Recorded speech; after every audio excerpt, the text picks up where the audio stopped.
முன்னாள் முதலமைச்சர் பெருந்தலைவர் காமராஜரின் 123வது பிறந்தநாளையொட்டி சிதம்பரம் அரசு மகளிர் மேல்நிலைப் பள்ளியில் உள்ள அவரது படத்திற்கு முதலமைச்சர் மு.க.ஸ்டாலின் மலர்தூவி மரியாதை செலுத்துகிறார். நேரடி காட்சிகளை பார்க்கலாம்.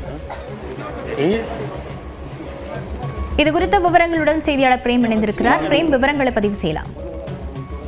லாவண்யா, உங்களுடன் முதல்வர் ஸ்டாலின் என்ற ஒரு திட்டத்தை துவக்கி வைப்பதற்காக கடலூர் மாவட்ட சிதம்பரத்திற்கு நேற்றைய தினம் ரயில் மூலம் வருகை தந்தார் தமிழ்நாடு முதலமைச்சர் அவர்கள்.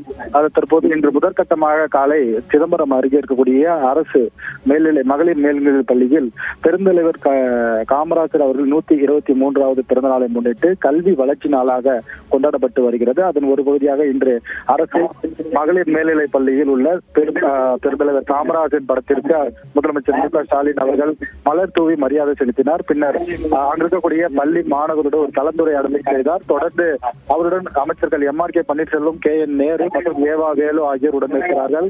அதேபோல் விடுதலை சிறுத்தைகள் கட்சியின் தலைவரும் சிதம்பரம் நாடாளுமன்ற உறுப்பினருமான தொல் திருமாவளவன், தமிழக வாழ்வுரிமை கட்சியை சேர்ந்த வேல்முருகன் ஆகியோர் உடன் இருக்கிறார்கள். தற்போது தமிழ்நாடு முதலமைச்சர் அவர்கள் கல்வி வளர்ச்சி நாளாக கொண்டாடப்படக்கூடிய பெருந்தலைவர் காமராஜர் அவர்களின் 123வது பிறந்த நாளை கொண்டாடும் விதமாக தற்போது அவரது படத்திற்கு மலர் தூவி மரியாதை செலுத்திவிட்டு அதற்கு அடுத்ததாக உங்களுடன் முதல்வர் திட்டத்தில் ஸ்டாலின் அந்த திட்டத்தை துவக்குவதற்காக அருகாமையில் இருக்கக்கூடிய வாண்டையார் திருமண மண்டபத்திற்கு செல்லப்பட்டிருக்கிறார். விவரங்களுக்கு நன்றி பிரேம்.